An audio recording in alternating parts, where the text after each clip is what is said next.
بسم اللہ الرحمن الرحیم۔ السلام علیکم۔ یہ ہمارے واٹس اپ گروپ کے ایک دوست نے، بلکہ ایک دوست نے نہیں، کئی دوستوں نے، کئی واٹس اپ گروپ میں کئی دوستوں نے یہ سوال کیا ہے کہ مرزا محمد علی جہلمی، جسے میں اس دور کا امیر المنافقین کہتا ہوں، اس نے اپنے کسی لیکچر کے دوران ایک بات کی ہے اور جسے لے کر اہل سنت بہت زیادہ اچھال رہے ہیں۔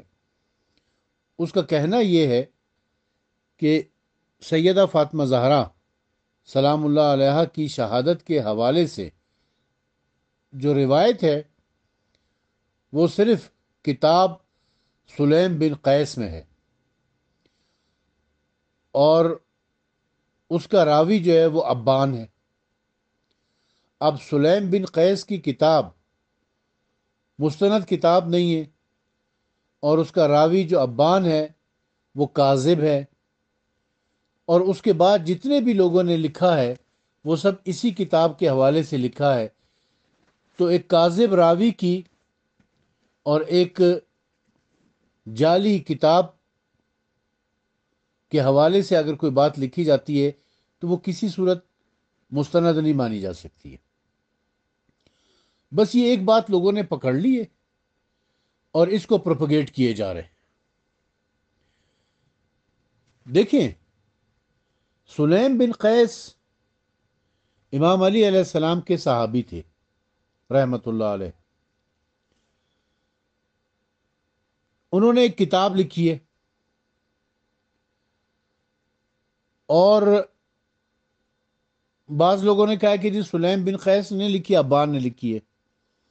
بہرحال کسی نے بھی لکھی ہو، میں سلیم بن قیس کی کتاب کے حوالے سے گفتگو نہیں کر رہا ہوں، حالانکہ یہ ایک شیعہ کتاب ہے، اور اس کی تائید امام سجاد علیہ السلام نے، امام زین العابدین علیہ السلام نے بھی کی ہے، اور امام جعفر صادق علیہ السلام نے بھی کی ہے۔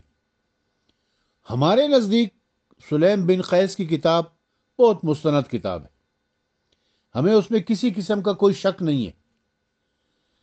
لیکن مرزا محمد علی جہلمی کی یہ خباثت، اس کا یہ کہنا کہ جتنی بھی آگے روایتیں لکھی گئی ہیں وہ سب سلیم بن قیس کے حوالے سے لکھی گئی ہیں، اس کتاب کے حوالے سے یا بان کے حوالے سے لکھی گئی ہیں، یہ انتہائی خباثت ہے۔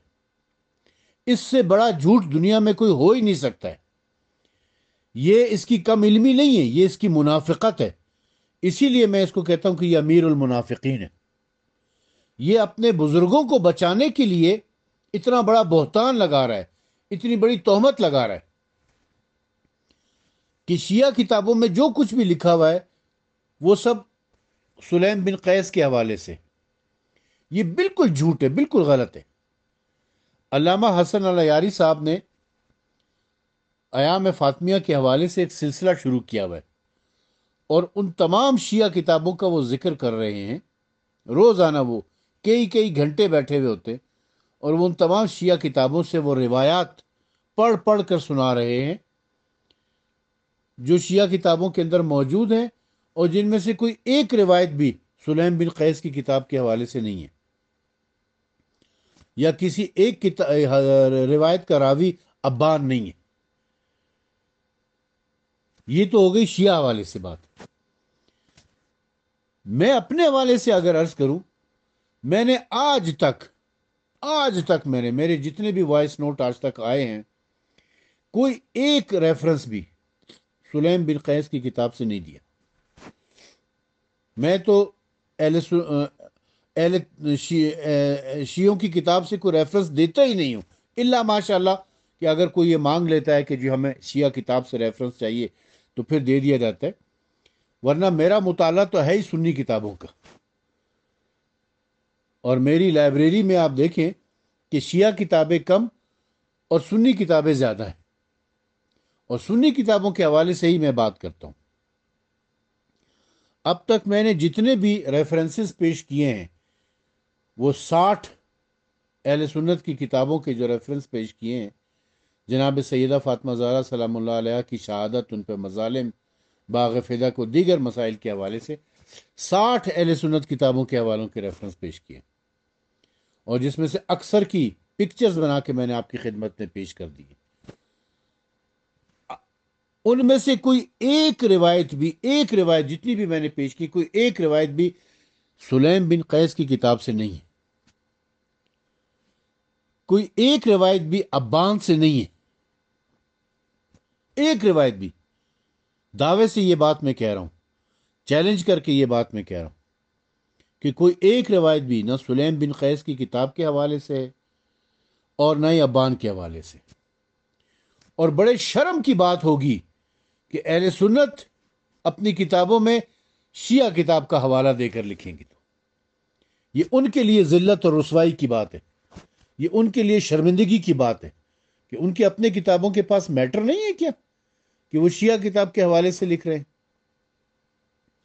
اور وہ بھی سلیم بن قیس کی کتاب کے حوالے سے، اور وہ بھی ابان جیسے کاذب راوی کے حوالے سے، بقول ان کے کاذب، میں تو کاذب نہیں کہہ رہا ان کو، بقول ان کے وہ کاذب ہے، ہمارے نزدیک تو وہ ثقہ راوی ہے۔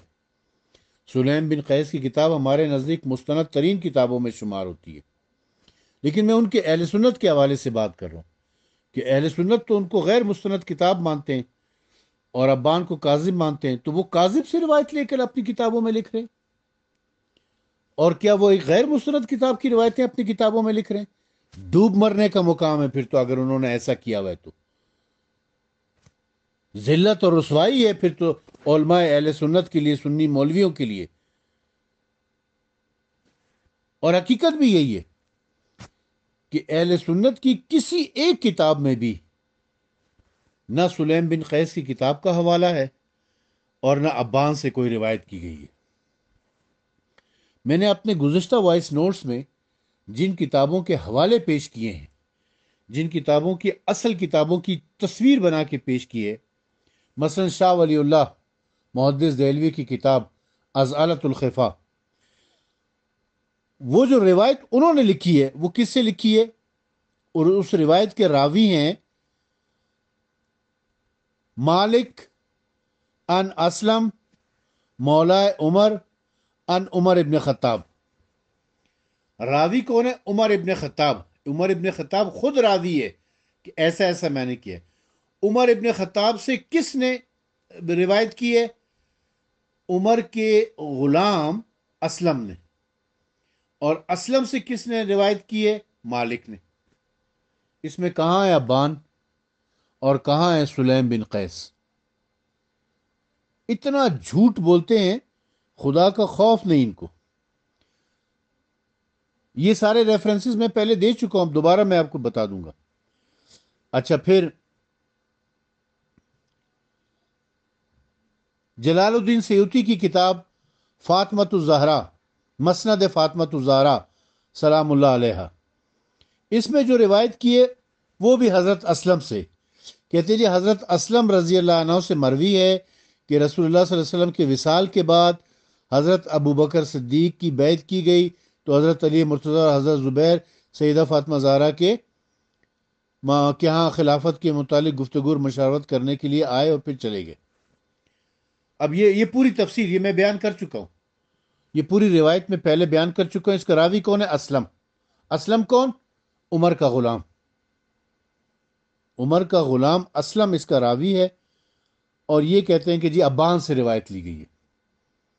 الفاروق نے تو خیر خود لکھ دیا تھا کہ اس کے راوی کا حال ہمیں پتہ نہیں، لیکن درایت کے اعتبار سے یہ روایت صحیح ہے۔ اچھا، ابن قتیبہ دینوری نے جو روایت لکھی ہے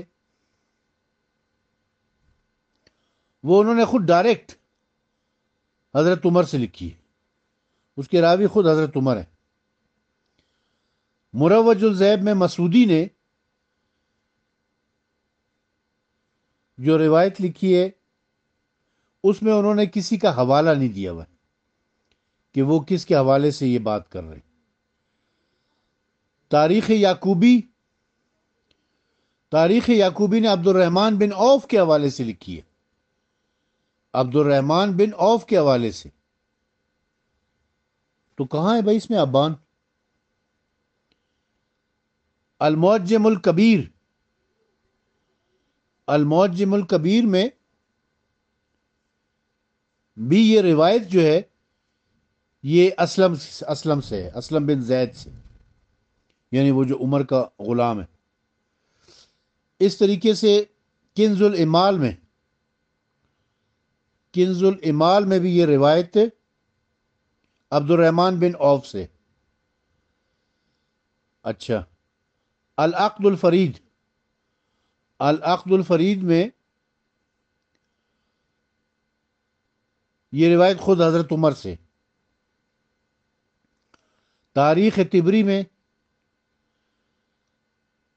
حمید بن عبد الرحمن الحمیری سے، یعنی عبد الرحمن بن عوف کا جو بیٹا ہے اس سے۔ اچھا، پھر تاریخ طبری میں جو دوسری روایت ہے وہ بھی اسلم سے، یعنی جو غلام ہے اس کا۔ اور سب سے جو مستند حوالہ ہے، جو حدیث کی کتاب کا حوالہ ہے، باقی تو ساری تاریخ کی کتاب کے تھے نا، حدیث کی کتاب کا جو حوالہ ہے یعنی مصنف ابن ابی شیبہ میں، وہ کس سے؟ حضرت زید بن اسلم سے۔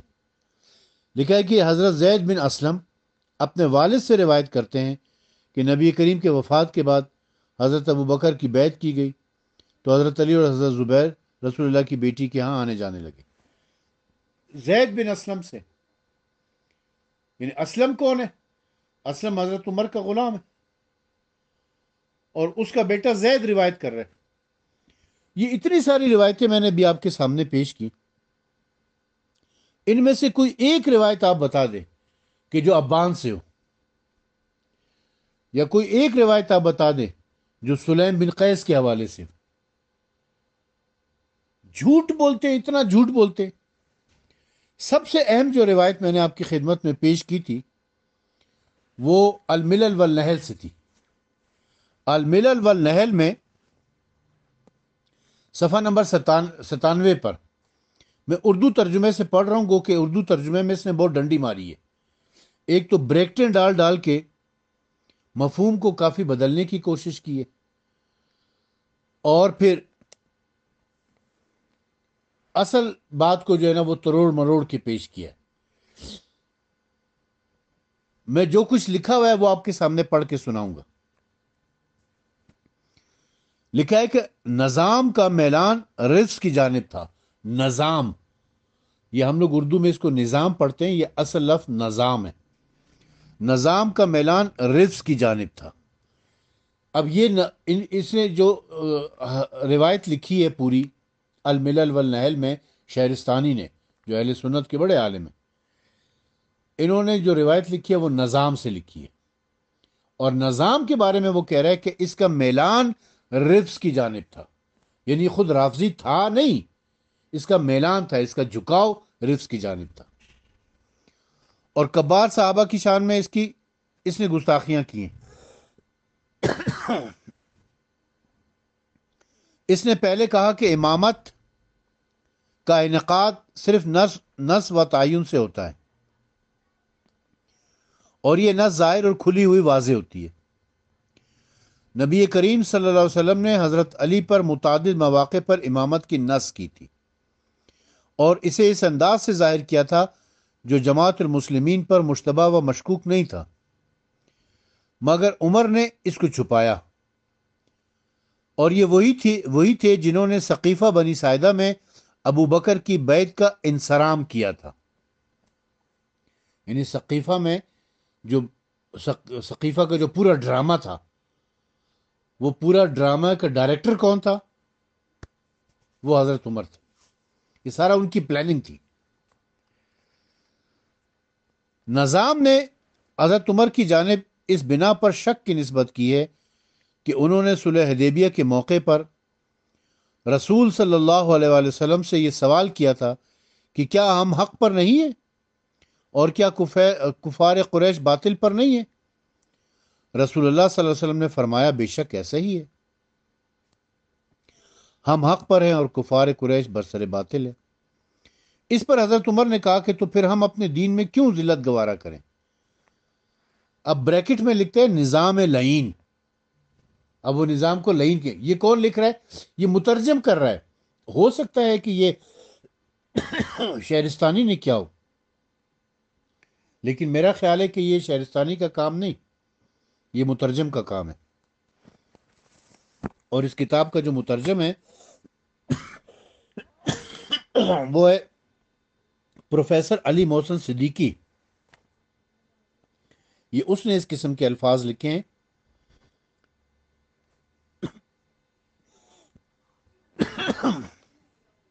معذرت چاہتا ہوں۔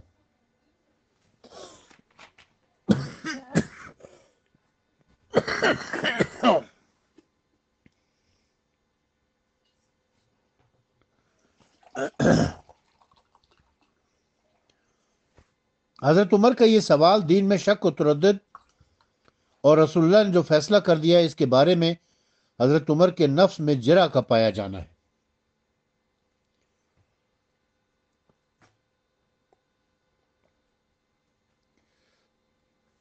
نظام نے مزید افطرا پردازی یہ کی ہے کہ حضرت عمر نے حضرت ابوبکر کی بیعت کے روز، اب یہ اسے افطرا پردازی کا نام دے رہا ہے، یعنی نظام کی طرف منسوب کر رہا ہے کہ نظام نے یہ کہا ہے، یہ ایک حقیقت ہے۔ نظام نے مزید افطرا پردازی یہ کی ہے کہ حضرت عمر نے حضرت ابوبکر کی بیعت کے روز حضرت فاطمہ کے پیٹ پر مارا، جس سے ان کا حمل ساقط ہو گیا، اور حضرت عمر چلا چلا کر یہ کہہ رہے تھے کہ ان کے گھر کو گھر والوں سمیت جلا دو، حالانکہ اس وقت گھر میں حضرات علی، فاطمہ، حسن اور حسین کے سوا کوئی نہ تھا۔ مزید لکھا ہے کہ نظام مردود نے یہ بھی کہا کہ حضرت عمر نے جو نصر بن حجاج کو مدینے سے بصرہ جلا وطن کر دیا، تراویح کی بدعت کو جاری کیا، حج تمتع سے لوگوں کو منع کر دیا اور اپنے اعمال پر جرمانے کیے، تو یہ ساری باتیں دین میں نئی باتیں یعنی احداث اور بدعت ہیں۔ اس سے یہ پتہ چلتا ہے کہ اس پوری روایت کا راوی جو ہے وہ نظام ہے۔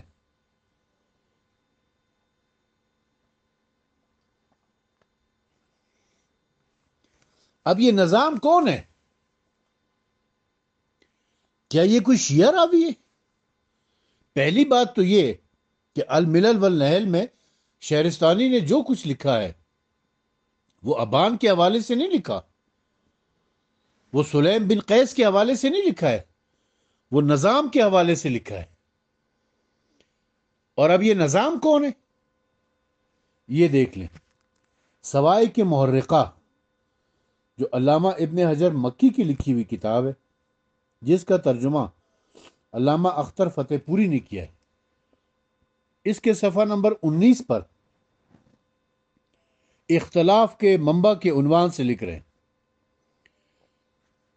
فرقوں کے اختلاف کے اسباب کا اصل منبع وہ نقطہ نظر ہے جو ان کے اصول میں ہے، جو ان کے اصول میں پائے جاتے ہیں۔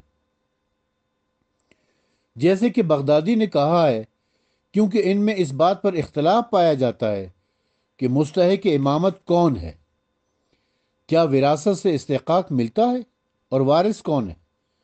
بغدادی کہتے ہیں کہ جو لوگ حضرت ابوبکر کی خلافت کے قائل ہیں وہ امامت کو وراثت قرار نہیں دیتے، اور جو لوگ حضرت علی کی خلافت کے قائل ہیں ان میں بھی اختلاف پایا جاتا ہے۔ امامیہ مطلق طور پر اسے وراثت قرار دیتے ہیں، اور زیدیہ صرف حضرت علی کے 2 بیٹوں میں اس کی وراثت کے قائل ہے۔ نشوان الحمیری نے کہا ہے کہ معتزلہ، معاربہ، خوارج اور زیدیہ میں سے طبریہ کے نزدیک امامت شورا سے ملتی ہے،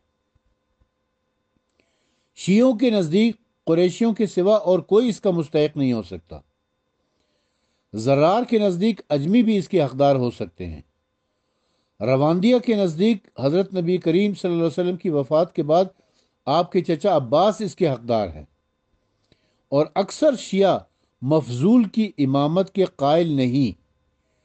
اسی طرح اکثر مرجیہ کا یہی خیال ہے۔ معتزلہ میں سے جاہز بھی یہی کہتے ہیں، امامت صرف قریشیوں میں سے افضل آدمی کو ملے گی، مگر نظام کے نزدیک غیر قریشی افضل آدمی کو بھی مل سکتی ہے۔ جعفریہ اسے صرف حضرت امام حسین کے بیٹوں میں منحصر سمجھتے ہیں۔ القشوجی کہتے ہیں کہ اس بات میں بھی اختلاف پایا جاتا ہے کہ زمانہ نبوت کے ختم ہونے کے بعد کیا نصب امام واجب بھی ہے یا نہیں۔ اس طرح کی ساری بحث اس نے کر رکھی ہے۔ یہ جو جملہ میں نے انڈر لائن کیا ہوا ہے نا، اس کو میں دوبارہ پڑھ کے سناتا ہوں۔ معتزلہ میں سے جاہز بھی یہی کہتے ہیں، یعنی ایک فرقہ معتزلہ ہو گیا جس کا نمائندہ جاہز کو بتا رہے ہیں، امامت صرف قریشیوں میں سے افضل آدمی کو ملے گی، مگر نظام کے نزدیک غیر قریشی افضل آدمی بھی مل سکتے ہیں۔ نظام کے نزدیک غیر قریشی افضل آدمی کو بھی مل سکتی ہے۔ یہ دوسرا نظریہ اس نے بیان کیا۔ تیسرا نظریہ، جعفریہ اسے صرف حضرت امام حسین کے بیٹوں میں منحصر سمجھتے ہیں۔ جعفریہ یعنی شیعہ، یہ تیسرا نظریہ ہے کہ وہ کہتے ہیں کہ امام حسین علیہ السلام کے بیٹوں میں، یعنی امام زین العابدین، امام باقر، امام جعفر صادق، ان میں سے یہ چلے گی۔ تین نظریے پیش کیے، ایک شیعوں کا نظریہ، ایک نظام کا نظریہ، ایک جاہز کا نظریہ۔ اس سے صاف پتہ چلتا ہے کہ نظام جو ہے وہ شیعہ نہیں ہے۔ اگر وہ شیعہ نہیں ہے تو وہ سنی ہے۔ اب سنیوں میں وہ معتزلہ ہے، مرجیہ ہے، مربہ ہے، خوارج ہے، ناسبی ہے، کیا ہے ہمیں نہیں پتا، لیکن یہ بات کنفرم ہو گئی ہے کہ وہ شیعہ نہیں ہے۔ تو جب وہ شیعہ نہیں ہے اور وہ یہ بتا رہا ہے الملل والنحل میں کہ حضرت عمر نے سیدہ فاطمہ زہرا کے پہلو پر مارا، ان کے بطن پر مارا، ضرب لگائی، ڈنڈا مارا، لکڑی ماری، جس سے سیدہ فاطمہ زہرا کا حمل ساقط ہو گیا۔ ایک سنی یہ کہہ رہا ہے، وہ سنیوں میں تو 72 فرقے ہیں نا۔ اب وہ کس فرقے سے تعلق رکھتا ہے، جس فرقے سے بھی تعلق رکھتا ہو، یہ صاف ہو گیا کہ وہ سنی ہے، شیعہ نہیں ہے۔ اب اس کی روایت ہے اور وہ الملل والنحل سے ہم نے پیش کیا آپ کی خدمت میں۔ تو پتہ المختصر، یہ جو کنکلوژن ہے ساری گفتگو کا، وہ یہی ہے کہ اہل سنت نے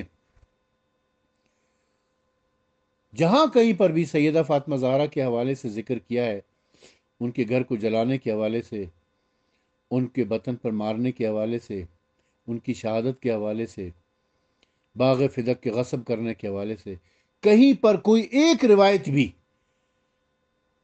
سلیم بن قیس کی کتاب سے نہیں لی گئی ہے، اور کسی ایک روایت کا راوی ابان نہیں ہے۔ تو پھر مرزا محمد علی جہلمی کی یہ منافقت، یہ خباثت کہ جو کچھ بھی اس کے بعد لکھا گیا ہے وہ ابان کی روایت ہے یا سلیم بن قیس کے حوالے سے لی گئی ہے، یہ کیسے سچ ہے؟ یہ دنیا کا سب سے بڑا جھوٹ ہے جو اس نے بول کر اپنی سنیت کو بچانے کی کوشش کی ہے۔ اسی لیے میں اس کو دور حاضر کا امیر المنافقین کہتا ہوں کہ وہ اس قسم کی خباثتیں کر کے عوام کو دھوکہ دے رہا ہے۔ اسے یاد رکھنا چاہیے کہ اس نے خدا کو جواب دینا ہے۔